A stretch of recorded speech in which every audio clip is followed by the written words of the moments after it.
Hello students, तुमच्या सगळ्यांचं खूप खूप स्वागत आहे आपल्या राम्स फार्मसी एज्युकेशन चॅनलमध्ये.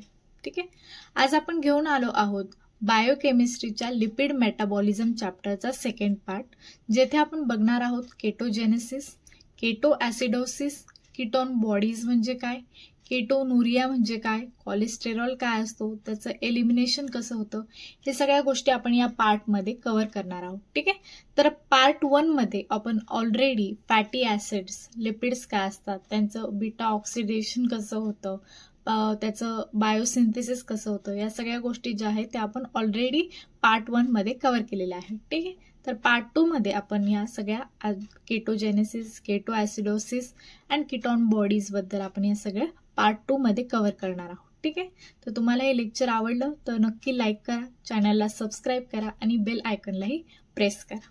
ठीक आहे, तर आपण व्हिडिओला स्टार्ट करूयात. सगळ्यात पहिल्यांदा आपण बघणार आहोत केटोजेनेसिस.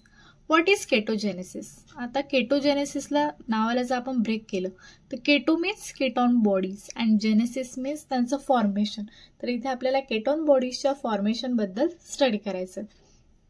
तर इथे आपण एक चार्ट बघतो आहोत केटोजेनेसिसचा, जिथे त्याचे कॅरेक्टरिस्टिक आणि केटोजेनेसिस म्हणजे कीटॉन बॉडीजचं डिग्रेडेशन कसं होतं आणि सिंथेसिसमध्ये काय काय होतं, या दोन्ही गोष्टी आपल्याला कंपॅरेटिव्हली स्टडी करायच्या. ठीक आहे, तर सगळ्यात पहिल्यांदा बघणार आहोत आपण लोकेशन. तर कीटोन बॉडीजचं जे डिग्रेडेशन आहे, दॅट मीन्स ब्रेकडाऊन, ते मायटोकॉन्ड्रियल मॅट्रिक्समध्ये होतं आणि सिंथेसिस जे आहे ते सायटोसॉलमध्ये होतं. दुसरी कॅरेक्टरिस्टिक आहे की ॲक्टिवेटेड इंटरमिडिएट्स जे आहेत, जे त्यांच्या प्रोसेसमध्ये इन्व्हॉल्व्ह होतात, जसे की केटोन बॉडीच्या डिग्रेडेशनमध्ये थायोइस्टर्स ऑफ कोएन्झाइम ए जे आहेत ते काय असतात, इन्व्हॉल्व्ह असतात, आणि सिंथेसिसमध्ये थायोइस्टर्स ऑफ ACP जे आहेत ते इन्व्हॉल्व्ह असतात. तर या दोघांना कंपॅरेटिव्हली तुम्हाला काय करायचं, लक्षात ठेवायचं. दॅट मीन्स तुमचा हा चार्ट जरी लक्षात राहिला तरी तुम्ही केटोजेनेसिसबद्दल डिटेलमध्ये लिहू शकाल. ठीक आहे, तर आता ही केटोजेनेसिसची जी प्रोसेस आहे त्याच्या डिग्रेडेशनमध्ये काय होईल, 2 कार्बन फ्रॅगमेंट्स जे आहेत ते काय होतात, इथे रिमूव्ह होतात ॲज ॲसेटाइल कोएन्झाइम ए. आणि सिंथेसिसमध्ये काय होईल की 2 कार्बन इलॉंगेशन जे आहे युझिंग मॅलोनिल कोएन्झाइम ए, ते इथे काय होणार आहे, सिंथेसाइज होणार आहे. आता डिरेक्शन जर बघितली तर डिग्रेडेशन कुठून स्टार्ट होतं, कार्बॉक्सिल एंड पासून, आणि सिंथेसिस जर व्हायचं असेल केटोन बॉडीचं तर ते मिथाइल एंड पासून स्टार्ट होणार. रेडॉक्स रिॲक्शन कोफॅक्टर्स जे आहेत ते डिग्रेडेशनमध्ये FAD bye FADH2 and NAD+ or NADH जे आहे ते इन्व्हॉल्व्ह होतील, आणि सिंथेसिसमध्ये NADP+ ऑर NADPH जे आहे ते इन्व्हॉल्व्ह होतील. आता मेजर टिश्यू साईट जे आहे डिग्रेडेशनमध्ये मसल अँड लिव्हर जे आहेत ते इन्व्हॉल्व्ह असतात, आणि सिंथेसिसमध्ये मेनली लिव्हर इन्व्हॉल्व्ह असतं. आता हार्मोनल रेग्युलेशन बघितलं तर डिग्रेडेशनमध्ये काय होतं, लो इन्सुलिन बाय ग्लुकागॉनचा जो रेशिओ आहे तो काय असतो, त्याच्यामध्ये लो असतो, आणि सिंथेसिसमध्ये कंपॅरेटिव्हली हा रेशिओ जो आहे तो हाय असतो, इन्सुलिन बाय ग्लुकागॉनचा. आता ॲक्टिवेटर जे आहे डिग्रेडेशनला कोण ॲक्टिवेट करतं, FFA generated by hormone sensitive lipase जे असतात ते काय करतात, डिग्रेडेशनची प्रोसेस जी आहे कीटोन बॉडीची त्यांना ॲक्टिवेट करतात, आणि सिंथेसिस जर बॉडीमध्ये होत असेल कीटोन बॉडीचं तर ते ॲक्टिवेटेड होतं बाय सिट्रेटने. पुढचं आहे इनहिबिटर. आता डिग्रेडेशनला कोण इनहिबिट करण्याचं काम करतं, तर मॅलोनिल कोएन्झाइम ए जे काय आहेत इनहिबिट्स आहेत, कार्निटिन असाइल ट्रान्सफेरेजला काय करतात, इनहिबिट करतात, आणि सिंथेसिसमध्ये काय होतं की फॅटी असाइल कोएन्झाइम ए जे आहे त्यांना काय करतं, इनहिबिट्स असाइल कोएन्झाइम ए कार्बॉक्सिलेजला काय करतं, ते इनहिबिट करतं, म्हणजे काय करतं, सिंथेसिसच्या प्रोसेसला इनहिबिट करण्याचं काम करतात. This are the comparative study of the degradation of ketone bodies and synthesis of ketone bodies. Okay, आता आपल्याला केटोजेनेसिस बद्दल डिटेल बघायचं आहे की केटोजेनेसिस जे आहे ती एक अशी एक प्रोसेस आहे ज्याच्यामध्ये काय होतं, कीटोन बॉडीज ज्या आहेत त्या काय होतात, प्रोड्यूस होतात as a result of fatty acid ब्रेकडाऊनमुळे, आणि कीटोन बॉडीज ज्या आहेत त्या मेनली मायटोकॉन्ड्रियामध्ये जे आहे ते प्रोड्यूस होत असतात ऑफ लिव्हर सेल्सच्या. तर इट्स सिंथेसिस जे आहे त्यांचं occurs in response to low glucose levels जर असेल ब्लडमध्ये, म्हणजे इथे मेनली काय होतं, बॉडीमध्ये जेव्हा ग्लुकोज लेवल कमी असते तेव्हा बॉडीमध्ये एनर्जी सोर्स जो आहे तो काय होतो, कमी होऊन जातो. आणि ती एनर्जी जी रिक्वायरमेंट जी आहे बॉडीमध्ये ती कंप्लीट करण्यासाठी काय होतं, ते कीटोन बॉडीजला ॲज अ एनर्जी सोर्स जे आहे ते यूज केलं जातं बॉडीमध्ये, राईट. त्याच्यासाठी कीटोन बॉडीज किंवा केटोजेनेसिस बॉडीमध्ये होतं.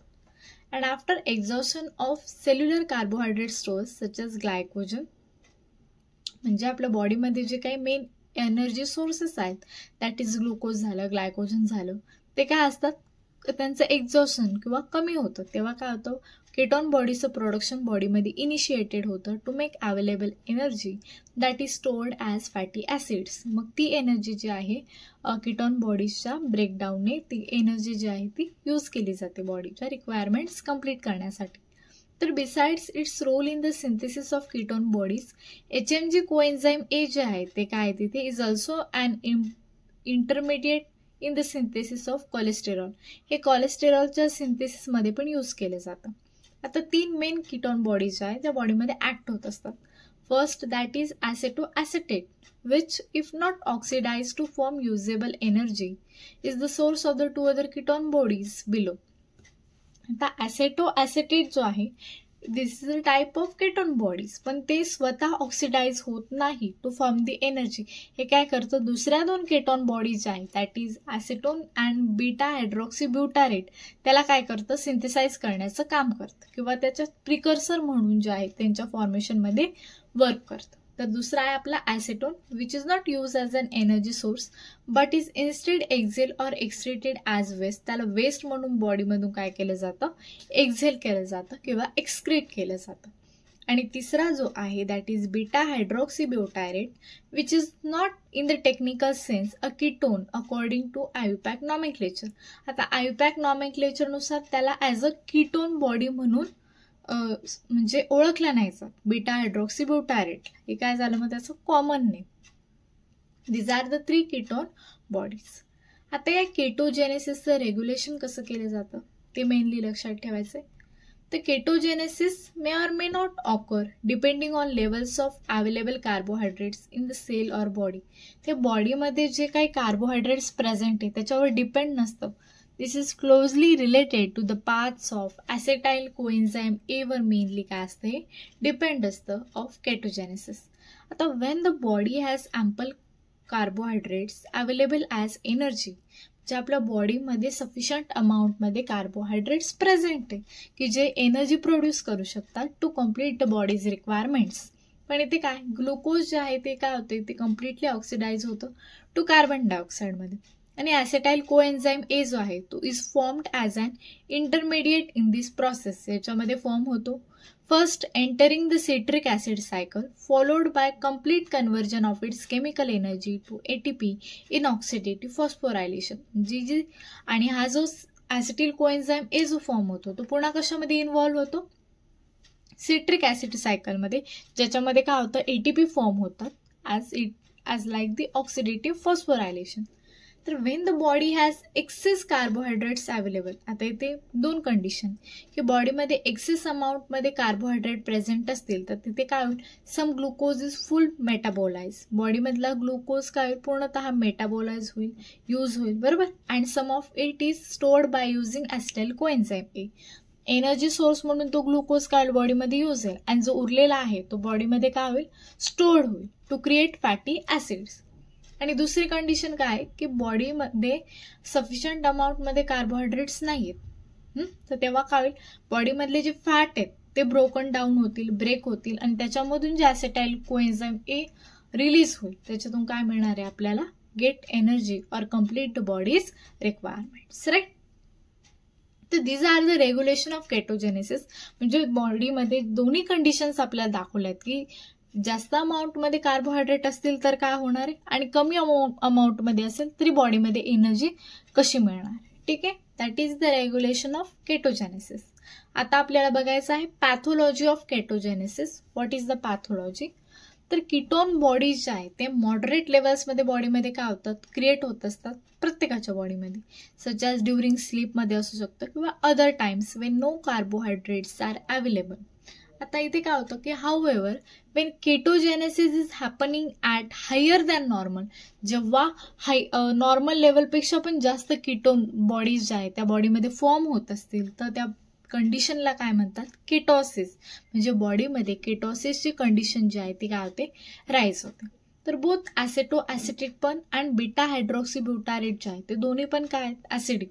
आणि levels of this ketone bodies are too high, आणि यांची लेवल जी आहे बॉडीमध्ये खूप जास्त झाली तर बॉडीमधला pH काय होईल, ड्रॉप होईल, कमी होईल, आणि ॲसिडिक कंडिशन जी आहे बॉडीमध्ये ती अराईज होईल, रिझल्टिंग इन केटो ॲसिडोसिस. आणि त्यामुळे बॉडीमध्ये काय होऊ शकतं, केटो ॲसिडोसिस. आता केटो ॲसिडोसिस जे आहे is known to occur in untreated type 1 डायबिटीजमध्ये मेनली बघायला मिळतं, अँड इन अल्कोहोलिक्समध्ये after prolonged binge drinking without intake of sufficient carbohydrates. Right. तर बॉडीमध्ये फक्त कीटॉन बॉडीजवरच बॉडी डिपेंड आहे, त्याच्यामधूनच बॉडीला जी एनर्जी रिक्वायरमेंट मिळते. राईट. तर त्याच्यामध्ये का हे चान्सेस जे आहे ते टाईप 1 डायबिटीजमध्ये जास्त असतात. ठीक आहे, that is the keto acidosis. आता आपल्याला बघायचं केटोजेनेसिसचा पाथवे काय, म्हणजे बॉडीमध्ये कीटॉन बॉडीज कशा फॉर्म होतात. तर इथे आपल्याला स्टेप बाय स्टेप बघायचं आहे डायग्रामनुसार. तर इथे काय होतं, सगळ्यात पहिल्यांदा 2-ॲसिटिल कोएन्झाईम एचे मॉलिक्यूल जे आहे ते एकत्र येतात इन द प्रेझेन्स ऑफ थायोलेज, आणि त्यांच्यापासून काय फॉर्म होतं, ॲसेटो ॲसेटाईल कोएन्झाईम ए.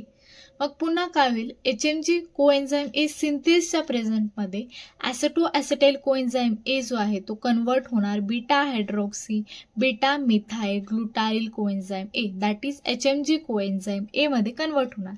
आणि पुन्हा HMG कोएन्झाईम ए लयसच्या प्रेझेन्समध्ये काय होतो, ॲसेटो ॲसेटेटमध्ये कन्वर्ट होणार. आता हा ॲसेटो ॲसेटेट जो आहे हा पुन्हा काय होणार, इथे ब्रेकडाऊन होणार. एकतर नॉन एन्झायमॅटिक डिकार्बॉक्सिलेशन झालं तर तिथे ॲसेटॉन फॉर्म होणार, आणि दुसऱ्या कंडिशनमध्ये बीटा हायड्रॉक्सीब्युटारेट डिहायड्रोजिनेसच्या प्रेझेन्समध्ये डी बीटा हायड्रॉक्सीब्युटारेट जो आहे तो फॉर्म होणार. म्हणजे इथे 2 प्रॉडक्ट फॉर्म होतात, 2 कीटॉन बॉडीज ज्या आहेत त्या काय होतात इथे फॉर्म होतात इन केटोजेनेसिसच्या पाथवेमध्ये. एक तर आहे आपलं ॲसेटोन आणि दुसरं आहे डी बीटा हायड्रॉक्सीब्युटारेट. ठीक आहे, तर हा पाथवे जो आहे तो तुम्हाला लक्षात ठेवायचा आहे. हा 5 मार्क्सला पण हा क्वेश्चन विचारला जातो. ओके. आता आपल्याला बघायचं आहे सिग्निफिकन्स ऑफ केटोजेनेसिस, की केटोजेनेसिस का इम्पॉर्टंट आहे. तर केटोजेनेसिस जे आहे ते is use to get energy by the brain, heart and skeletal muscles under fasting condition. जेव्हा बॉडीमध्ये बाकीचे ग्लुकोज झालं, ग्लायकोजन झालं, यांची अमाऊंट जर कमी झाली असेल, एनर्जी सोर्स पुरेसा नसेल, तर बॉडीमध्ये brain, heart and skeletal muscles जे आहेत ते कीटोन बॉडीजपासून काय करतात, एनर्जी मिळवतात. तर केटोजेनिक डाएट जो आहे तो आता हल्लीमध्ये खूप यूज केला जातो टू लूज वेट लूजसाठी. तर the idea is to utilize excess fat. त्याच्यामुळे काय होतं की बॉडीमध्ये जे एक्सेस फॅट आहे ते ॲज अ एनर्जी सोर्स म्हणून यूज केले जातात. पण याच्यामुळे काय होऊ शकतं की एक्सेस अमाऊंटमध्ये केटॉन बॉडीज आहे त्या बॉडीमध्ये प्रोड्यूस होतील, आणि त्याच्यामुळे बॉडीमध्ये कॉम्प्लिकेशन्स येण्याचे चान्सेस पण वाढतात, अँड केटो ॲसिडोसिसची कंडिशन काय होऊ शकते, इथे अराईज होऊ शकते. आता केटो ॲसिडोसिसच्या कंडिशनमध्ये काय होतं मेनली की किडनीज एक्स्ट्रा केटोन बॉडीज ज्या आहेत त्या काय करावं लागतात, किडनीला एक्सक्रीट करावे लागतात with the water, resulting in fluid loss. आणि त्याच्यामुळे काय होतं, वॉटरचं पण अमाऊंट जे आहे ते बॉडीमधून जास्त लॉस होतं. आता जे डायबेटिक पेशंट्स आहेत are greatly affected by ketoacidosis. त्यांच्यामध्ये मेनली जास्त दिसतं, कारण त्यांच्यामध्ये इन्सुलिन हार्मोन जो आहे तो मेन रेग्युलेटर असतो ऑफ द प्रोसेसचा. तर सिम्पटम्स ऑफ केटो ॲसिडोसिस जे आहे त्यांच्यामध्ये काय होतं, फ्रिक्वेंट युरिनेशन होतं, breath smelling like fruits or acetone, nausea, sharpness of breath, fatigue, excessive thirst, या सगळ्या कंडिशन्स ज्या आहेत त्या केटो ॲसिडोसिसमध्ये दिसून येतात. तर लेवल ऑफ कीटोन बॉडीज ज्या आहे ज्या बॉडीमध्ये प्रेझेंट आहे can be tested by blood serum और युरिन सॅम्पलच्या ॲनालिसिसने काय करू शकतो आपण, बॉडीमधल्या कीटोन बॉडीची लेवल जी आहे ती ॲनालाइज करू शकतो. ठीक आहे, these are the significance of ketogenesis. म्हणजे बॉडीमध्ये किती इम्पॉर्टंट पण आहे आणि किती घातक पण आपण बघू शकतो. ठीक आहे, कारण कोणती गोष्ट लिमिटमध्येच बॉडीसाठी काय असते, हेल्पफुल असते. आता आपण बघणार आहोत ketoacidosis. What is ketoacidosis? Simply it is a metabolic state associated with, ज्याच्यामध्ये काय असतं, high concentrations of ketone bodies form होतात, form by the breakdown of fatty acids and the deamination of amino acids. त्याच्यामध्ये काय होतं, 2 common ketones जे आहेत ते प्रोड्यूस होतात ह्युमन्समध्ये. एक तर आहे ॲसिटिक ॲसिड आणि दुसरा प्रोड्यूस होतो बीटा हायड्रोक्सी ब्युटायरेट. ठीक आहे. तर केटो ॲसिडोसिसमध्ये काय होतं, mainly body fails to adequately regulate ketone production. बॉडीमध्ये जे कीटोनचं प्रोडक्शन होतंय ते बॉडी रेग्युलेट करू शकत नाही. त्याच्यामुळे काय होतं, एक्सेस अमाऊंटमध्ये बॉडीमध्ये काय होतं, कीटोन बॉडीज ज्या आहेत त्या प्रोड्यूस होतात आणि त्याच्यामुळे काय होतं, सिव्हिअर ॲक्युम्युलेशन ऑफ कीटो ॲसिड्स बॉडीमध्ये ॲक्युम्युलेट होतात. त्याच्यामुळे काय होतं, ब्लडचा जो pH आहे तो काय होतो, डिक्रीज होतो आणि एक्स्ट्रीम केसेसमध्ये हे कीटो ॲसिडोसिस जे आहे ते खूप सिव्हिअर पण होऊ शकतं. तर कीटो ॲसिडोसिस जे आहे occurs when the body is producing, जेव्हा बॉडीमध्ये large quantities of ketone bodies ज्या आहेत त्या प्रोड्यूस होत आहेत via the metabolism of fatty acids and the body is producing insufficient insulin to slow this production. म्हणजे बॉडीमध्ये कंडिशन कधी राईज होणार, जेव्हा बॉडीमध्ये large amount of ketone bodies ज्या आहेत त्या बनतात आणि त्यांना कंट्रोल करणारं जे इन्सुलिन आहे ते पण इथे स्लो अमाऊंटमध्ये प्रोड्यूस होते. मग त्याच्यामुळे काय होतं, कीटोन बॉडीज कंटिन्यू प्रोड्यूस होत राहतात आणि त्याच्यामुळे काय होतं, बॉडीच्या ब्लडचा जो pH आहे तो काय होतो, ॲसिडिफाय होतो, डिक्रीज होतो. राईट. त्याच्यामुळे काय होतं की देअर आर 2 कॉमन टाइप्स त्याचे याच्यानुसार ketoacidosis, that is diabetic and alcoholic ketoacidosis. तर डायबेटिक म्हणजे काय, की जे डायबेटिक पेशंट्समध्ये होतं, राईट. आणि केटो ॲसिडोसिस जे आहे ते युजली अकंपॅनिड बाय इन्सुलिनच्या डेफिशियन्सीमुळे होतं इन डायबेटिक पेशंटमध्ये, कारण ते त्याला कंट्रोल करू शकत नाही. त्याच्यामुळे कंटिन्युअसली बॉडीमध्ये काय होत राहतं, कीटोन बॉडीचं प्रोडक्शन चालतच राहतं, कारण त्याच्यामध्ये ऑलरेडी हायपरग्लायसेमिया, डिहायड्रेशनच्या कंडिशन असतात. तर पर्टिक्युलरली इन टाईप 1 डायबेटिक्समध्ये काय होतं, हे the lack of insulin in the blood stream prevents, त्याच्यामुळे काय होतं, ग्लुकोजचं ॲब्झॉर्प्शन प्रिव्हेंट होतं and can cause unchecked ketone body production. आणि बॉडीमध्ये कीटोन बॉडी प्रोडक्शन पण काय होतं, कंटिन्युअसली होत राहतं. हे झालं इन डायबेटिक पेशंट्समध्ये. आणि दुसरा टाईप आहे अल्कोहोलिक केटो ॲसिडोसिस. याच्यामध्ये काय होतं की अल्कोहोल जो आहे त्याच्यामुळे काय होतं, बॉडीमध्ये dehydration and blocks the first step of ग्लुकोनिओजेनेसिस जे आहे ते काय होतं, इथे ब्लॉक होतं. तर द बॉडी इज अनेबल, इथे काय होते, टू सिंथेसाइज इनफ ग्लुकोज. इथे बॉडी जी आहे ती सफिशियंट अमाऊंटमध्ये ग्लुकोज प्रोड्यूस करत नाही आणि त्याच्यामुळे बॉडीमध्ये एनर्जी जी रिक्वायरमेंट आहे ती कमी होते आणि त्यामुळे बॉडीमध्ये काय होतं की फॅटी ॲसिडचं मेटाबॉलिझम व्हायला लागतं आणि कीटोन बॉडीचं फॉर्मेशन व्हायला लागतं की to complete the body's requirements. याला काय म्हणतात, अल्कोहोलिक केटो ॲसिडोसिस. ठीक आहे. ते 2 टाईप झाले mainly. First is diabetic which is occur in a diabetic patient and second is alcoholic ketoacidosis, ज्याच्यामुळे मेनली केटो ॲसिडोसिस जो आहे तो अल्कोहोलमुळे कॉज होतो. ठीक आहे. इथे आपण एक चार्टमध्ये बघणार आहोत केटो ॲसिडोसिस मेनली ऑकर्स कसं होतं. तर सगळ्यात पहिल्यांदा डायबेटिक पेशंटमध्ये आपण बघितलं की ते मेनली कशामुळे होतं, इन्सुलिनच्या डेफिशियन्सीमुळे. आणि बॉडीमध्ये इन्सुलिनची डेफिशियन्सी असेल तर तिथे काय होतं, एनर्जी जी आहे ती लिपिडच्या ब्रेकडाऊनने मिळते आणि त्याच्यामुळे इंक्रीज प्लाझ्मा FFA इंक्रीज होतो आणि increase liver fatty acid increase होतं. त्याच्यामुळे काय होतं, कीटोजेनेसिस जे आहे ते ॲसेलरेटेड होतं. ठीक आहे. आणि दुसऱ्या कंडिशनमध्ये काय होणार, जेव्हा बॉडीमध्ये ग्लुकोजन एक्सेस अमाऊंटमध्ये प्रेझेंट असेल तेव्हा काय होतं, लिव्हरमधलं कार्निटिन जे आहे ते इंक्रीज होतं आणि मॅलोनिल कोएन्झाइम ए जे आहे ते डिक्रीज होतं आणि त्याच्यामुळे activation of carnitine acyl transferase activate होतो आणि त्याच्यामुळे केटोजेनेसिस जे आहे ते परत काय होतं, ॲसेलरेटेड होतं. म्हणजे या दोन्ही कंडिशनमध्ये काय होऊ शकतं, केटोजेनेसिस अकर्स. इन्सुलिनची डेफिशियन्सी असो किंवा ग्लुकोगॉन एक्सेस अमाऊंटमध्ये असो. ठीक आहे. तर हे दोन्ही पण गोष्टी लक्षात ठेवायच्या. आता इथे बेसिकली डायग्रामॅटिक फॉर्ममध्ये आपल्याला बघायचं difference between alcoholic and diabetic ketoacidosis. तर सगळ्यात पहिल्यांदा बघूया आपण की अल्कोहोलिक केटो ॲसिडोसिस म्हणजे काय.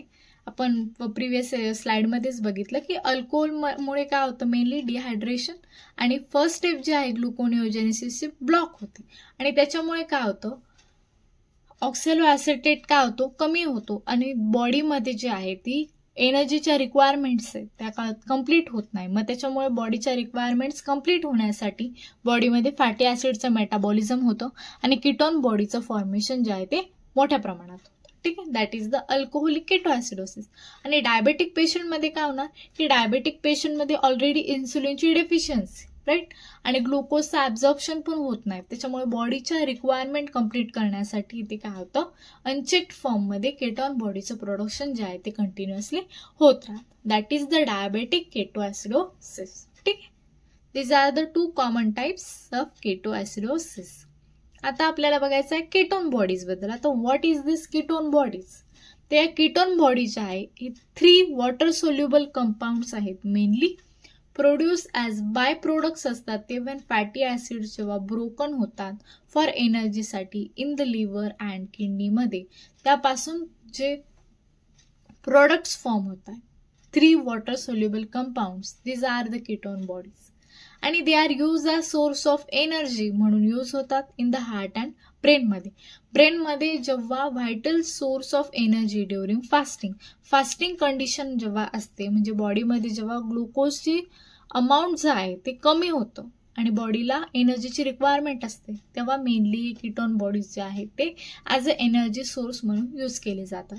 तर 3 एंडोजिनस कीटोन बॉडीज आर, आणि त्या कोणकोणत्या आहेत? ॲसेटोन, ॲसेटोॲसिटिक acid and beta hydroxybutyric acid. Although beta hydroxybutyric acid जे आहे is not technically a ketone but a carboxylic acid. हे एक टाईपचं काय? Carboxylic acid. तर कीटोन बॉडीज जे आहे can be use for energy म्हणून यूज केल्या जातात. Ketone bodies are transported from the liver to other tissues, त्यांना काय केलं जातं? ट्रान्सपोर्ट केलं जातं. Where acetoacetate and beta hydroxybutyrate जे आहे ते काय होतील? कन्व्हर्टेड होतील टू ॲसिटाइल कोएन्झाइम ए मध्ये to produce energy via the citric acid cycle. ठीक आहे, हे लक्षात ठेवायचं की कीटोन बॉडीज काय आहे, त्यांचं वर्किंग काय, त्याच्यामध्ये कोण कोण इन्व्हॉल्व्ह असतात. तर कीटोन बॉडीज ज्या आहेत त्या प्रोड्यूस फ्रॉम ॲसिटिल कोएन्झाइम ए पासून प्रोड्यूस होतात, मेनली इन द मायटोकॉन्ड्रियल मॅट्रिक्समध्ये. तर Wien even large amounts of ketone bodies जेव्हा बॉडीमध्ये ॲक्युम्युलेट होतात तेव्हा बॉडीचा जे ब्लड pH आहे ते काय होतं? कमी होतं. त्याच्यामुळे ॲसिडिक लेवल जे आहे ते बॉडीमध्ये राईज होतो आणि त्यालाच काय म्हटलं जातं? Ketoacidosis, which occurs due to the ketone bodies. Okay, तर ते 3 आपण जे मॉलिक्युल्स बघितले which are the ketone bodies, त्याच्यामध्ये काय काय? ॲसेटोन, हे स्ट्रक्चर लक्षात ठेवायचं आपल्याला, acetoacetic acid and beta hydroxybutyric acid, त्यालाच काय म्हणतात? Beta hydroxybutyric. ठीक आहे, आता आपण बघणार आहोत कीटोनुरिया. आता कीटोनुरिया म्हणजे काय? तर दिस इज अ मेडिकल कंडिशन ज्याच्यामध्ये काय होतं? कीटोन बॉडी ज्या आहेत त्या युरिनमध्ये प्रेझेंट असतात, राईट. तर it is seen in conditions, हे कोणामध्ये होतं? ज्यांच्या बॉडीमध्ये एक्सेस कीटोन्स जे आहेत ते प्रोड्यूस होतात as alternative source of energy and it is seen during starvation और मोर कॉमनली टाईप 1 डायबिटीज मेलायटस. म्हणजे मेनली कोणत्या पेशंट्समध्ये होतं? ज्यांच्यामध्ये टाईप 1 डायबिटीज आहे किंवा ज्यांच्यामध्ये स्टार्वेशन आहे किंवा ग्लुकोजची अमाऊंट कमी, बॉडीच्या रिक्वायरमेंट्स कंप्लीट होण्यासाठी एनर्जी जी आहे ती कमी पडते, तेव्हा बॉडीमधले कीटोन्स जे आहे ते प्रोडक्शन जे आहे ते काय होतं? ॲक्युम्युलेट होतं. त्याच्यामुळे बॉडीमध्ये एक्सेस अमाऊंट ऑफ कीटोन्स जे आहे ते प्रोड्यूस होतं. आणि प्रोडक्शन ऑफ कीटोन बॉडी जे आहे ते normal response to shortage of ग्लुकोजमुळे काय होतं? स्टिम्युलेट होतं, mean to provide an alternate source of fuel from fatty acids. त्या किटोसिस अँड केटोनुरियाचे मेन 2 कॉजेस आहे, हे लक्षात ठेवायचे. एक तर मेटाबॉलिक ॲबनॉर्मॅलिटीजमुळे होऊ शकतं, जसे की डायबिटीज झालं, रिनल ग्लायकोसुरिया और ग्लायकोजन स्टोरेज डिसीजमुळे होऊ शकतं. आणि दुसरी कॉज जे आहे ते आहे डायटरी कंडिशन्समुळे, जसं की स्टार्वेशनमुळे होऊ शकतं, फास्टिंग, हाय प्रोटीन और लो कार्बोहायड्रेट डाएट्स असतील तर, प्रोलॉंग्ड वॉमिटिंग अँड अनोरेक्शिया असेल तेव्हा हे काय होतं? केटोसिस किंवा केटोनेरिया स्टिम्युलेट होतं. ओके, तर conditions in which metabolism is increase झालं असेल सच ॲज हायपरथायरॉइडिझम, फिवर आहे, प्रेग्नेन्सी आहे और लॅक्टेशन, त्याच्यामध्ये पण होऊ शकतं. आता इन नॉन डायबेटिक जे पेशंट्स आहेत त्याच्यामध्ये काय होतं? केटोनुरिया ऑकर ड्युरिंग ॲक्यूट इलनेसमुळे किंवा सिव्हिअर स्ट्रेसमुळे पण होऊ शकतं. तर अप्रॉक्सिमेटली 15% ऑफ हॉस्पिटलाइज पेशंट्स जे असतात त्यांच्यामध्ये केटोनुरिया जे आहे हे बघितले गेले. Even though they do not have diabetes, तरी त्यांना डायबिटीज नव्हती तरी पण, तर का? Due to the acute illness or severe स्ट्रेसमुळे. तर in the non diabetic patient ketonuria reflects a reduced carbohydrate metabolism and an increased fat metabolism. ते काय करतं, बॉडीमध्ये फॅटच्या मेटाबॉलिझमला इन्क्रीज करतं आणि कार्बोहायड्रेटच्या मेटाबॉलिझमला काय करतं, डिक्रीज करतं. ते तुम्ही डायग्रामॅटिक फॉर्ममध्ये बघू शकता की ट्रिगर कसं होतं. ठीक आहे. तर सगळ्यात पहिल्यांदा काय होतं, बॉडीमधले ॲडिपोसाइट जे आहे ते सगळ्यात पहिल्यांदा ट्रायग्लिसराईडमध्ये कन्वर्ट होतात, पुन्हा फॅटी ॲसिड्समध्ये कन्वर्ट होतात. हे फॅटी ॲसिड्स मग फॅटी ॲसिड कोएन्झाइम ए मध्ये कन्वर्ट होतात आणि मग काय होईल, ते केटोजेनेसिस जे आहे ते स्टिम्युलेट होतं, ॲसिटोॲस्टेट कन्वर्ट होणार आणि मग हे कशामध्ये होतंय, मायटोकॉन्ड्रियन ऑफ हेपॅटोसाइट. आणि हे ॲसिटोॲस्टेट पुन्हा कशामध्ये जाईल, मायटोकॉन्ड्रियन ऑफ एक्स्ट्रा हेपॅटिक सेलमध्ये जाणार आणि हे ॲसिटोॲसिटेट जे आहे पुन्हा केटोलायसिस म्हणजे ब्रेकडाऊन होणार इन ॲसिटिल कोएन्झाइम ए आणि त्याच्यापासून काय होणार, बॉडीला एनर्जी जी आहे ती मिळणार. ठीक आहे. तर तुम्ही या डायग्रामवरून पण लक्षात ठेवू शकता. आता आपल्याला बघायचं आहे कोलेस्टेरॉलबद्दल. What is cholesterol? ते सगळ्यात मेनली जे आहे इम्पॉर्टंट बायोलॉजिकल मॉलिक्यूल म्हटलं जातं त्याला, that has roles in membrane स्ट्रक्चरमध्ये मेन रोल प्ले करतं, as well as being a precursor for the synthesis of steroid hormones, bile acids and vitamin D मध्ये. बोथ डायटरी कोलेस्टेरॉल जे आहे and दुसरं आहे जे डी नोवो सिंथेसिसने synthesized होतं, are transported through the circulation in lipoprotein पार्टिकल्समध्ये काय होतं, ते ट्रान्सपोर्ट होतं. The same is true of cholesterol esters की the form in which cholesterol जो आहे is stored in cells मध्ये काय होतं, stored होतं. Due to its important role in membrane function, all cells जे आहेत तिथे काय करतात, त्या express the enzymes of cholesterol बायोसिंथेसिसला काय करतात, एक्सप्रेस करण्याचं काम करतात. तिथे तुम्ही डायग्राम बघू शकता कोलेस्टेरॉल. There are 4 rings. ठीक आहे. 6 मेंबरच्या 3 रिंग्स फ्यूज असतात आणि त्याला 5 मेंबरची रिंग जी आहे ती फ्यूज आहे, that is D, A B C D. तर ए रिंगला हायड्रॉक्सी ग्रुप अटॅच्ड आहे, बी रिंगवर एक डबल बॉन्ड प्रेझेंट आहे. ठीक आहे. ए आणि बीच्या मध्ये इथे काय एक सबस्टिट्युएंट प्रेझेंट आहे, मिथाईल. सी डी मध्ये पण काय एक सबस्टिट्युएंट प्रेझेंट आहे आणि ही जी 5 मेंबर रिंग आहे दॅट इज डी रिंग, त्याला काय एक सबस्टिट्युएंट कार्बन चेन जी आहे ती काय इथे अटॅच्ड. ठीक आहे. ते स्ट्रक्चर तुम्हाला लक्षात ठेवायचं ऑफ कोलेस्टेरॉल. आता आपण बघणार आहोत की कोलेस्टेरॉलचं सिंथेसिस कसं होतं, ट्रान्सपोर्ट अँड एक्सक्रीशन मेनली कसं होतं. तो कोलेस्टेरॉल जो आहे मेनली टिश्यूजमध्ये प्रेझेंट असतो and in plasma either as free cholesterol or as storage फॉर्ममध्ये. तर combined with a long chain fatty acid as cholesterol ester फॉर्ममध्ये ते काय असतं, कंबाईंड असतं किंवा स्टोअर असतं. तर कोलेस्टेरॉल जो आहे ते एक ॲम्फिपॅथिक लिपिड आहे and as such is an essential structural component of membranes. Membrane मधलं important structure आहे of the outer layer of plasma lipoproteins. तर मेनली काय केलं जातं, सिंथेसाइज इन मेनी टिश्यूज मध्ये याला सिंथेसाइज केलं जातं कोलेस्टेरॉलला from acetyl coenzyme A and is the precursor of all other steroids in the body such as corticosteroidsला सिंथेसाइज करतो, सेक्स हार्मोन्सला, bile acids and vitamin D. Hence it is the main precursor. The plasma low density lipoprotein जे आहे is the vehicle of uptake of cholesterol and cholesterol ester into many tissues. Right?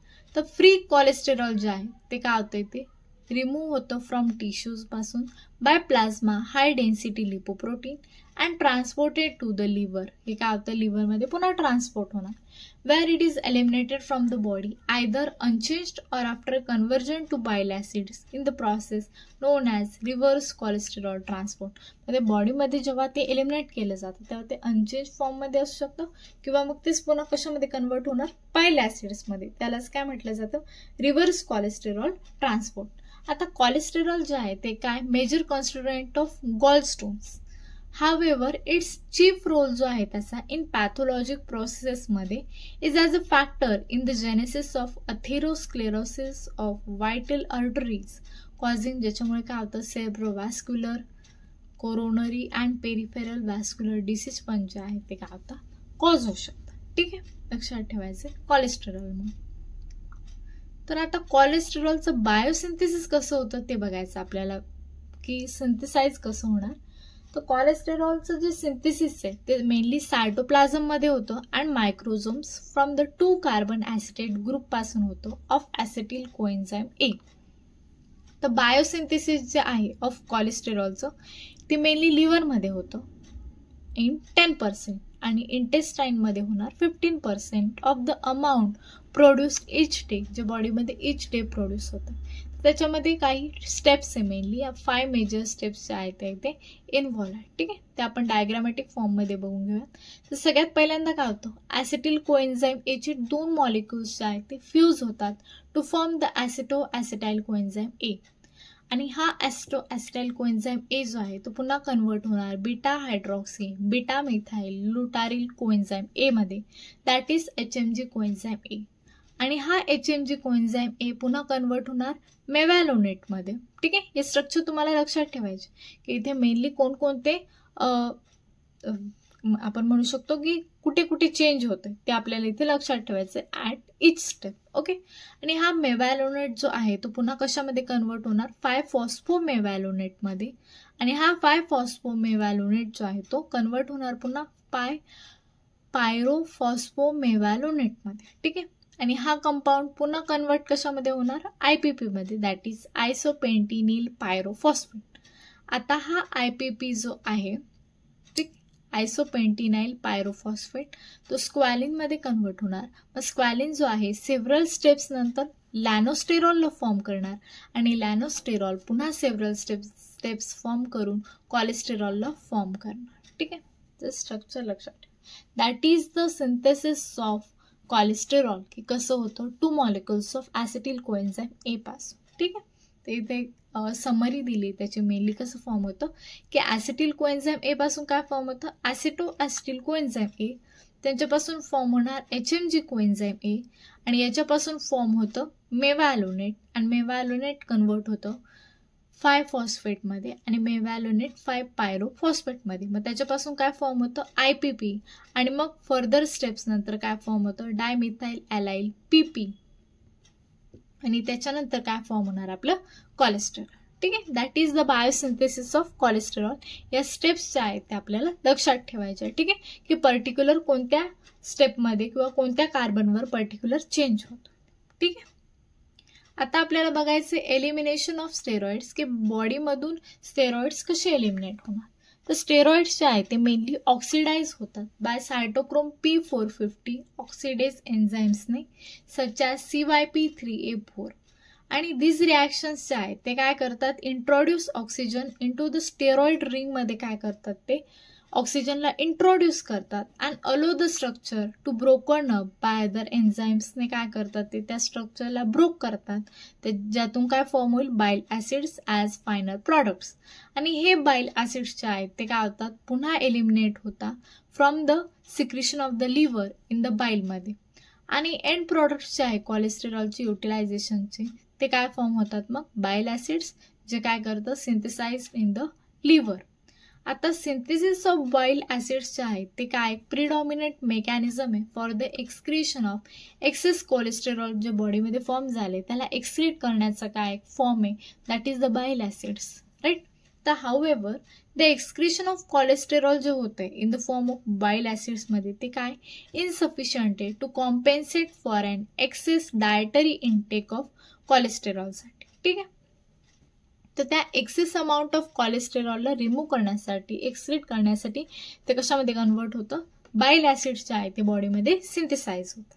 ठीक आहे, तर most abundant बाईल acids जे आहेत ते in human बाईलमध्ये ते काय आहेत केनो डिऑक्झिकोलिक ॲसिड इन 45% मध्ये अँड कोलिक ॲसिड ॲट 31% मध्ये. तर these are refer to as, यांना प्रायमरी बाईल ॲसिड्स ते म्हटलं जातं. आणि इंटेस्टाईनमध्ये हे प्रायमरी बाईल ॲसिड्स जे आहेत ते कशावर ॲक्ट होतात बॅक्टेरियावर and converted to the secondary bile acids. आणि त्या प्रायमरी बाईल ॲसिडला कशात कन्वर्ट करतात सेकंडरी बाईल ॲसिड्समध्ये आयडेंटिफाईड ॲज, ज्याला काय म्हटलं जातं डिऑक्झिकॉलेट अँड लिथोकॉलेट. तर both primary and secondary bile acids जे आहेत ते पुन्हा काय होतात रिॲब्झॉर्ब होतात इंटेस्टाईन्समध्ये आणि पुन्हा ते लिव्हरमध्ये काय होतील डिलिव्हर होतील व्हाया द पोर्टल सर्क्युलेशनने. तर लिव्हरमध्ये काय होणार की कार्बोक्सिल ग्रुप जो आहे प्रायमरी अँड सेकंडरी बाईल ऍसिडचा is conjugated via and amide बॉन्डने काय होईल कॉन्जुगेटेड होईल टू आयदर ग्लायसिनमध्ये or taurine before they are being resecreted in the bile canaliculi.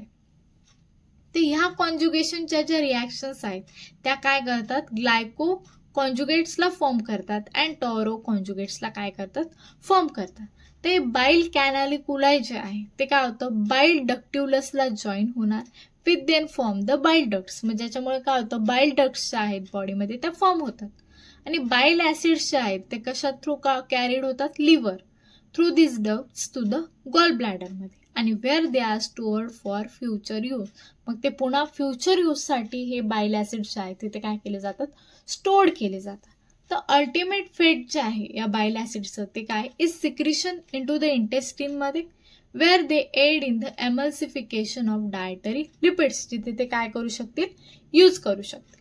तर इन द गटमध्ये काय की द ग्लायसिन अँड टॉरिनचे जे रेसिड्यूज आहे ते काय होतात रिमूव्ह होतात अँड द बाईल ऍसिड जे आहे आर आयदर एक्सक्रिटेड होतात और ॲब्झॉर्ब होतात by the gut and return to the liver आणि पुन्हा लिव्हरमध्ये काय होतात ते रिटर्न होतात.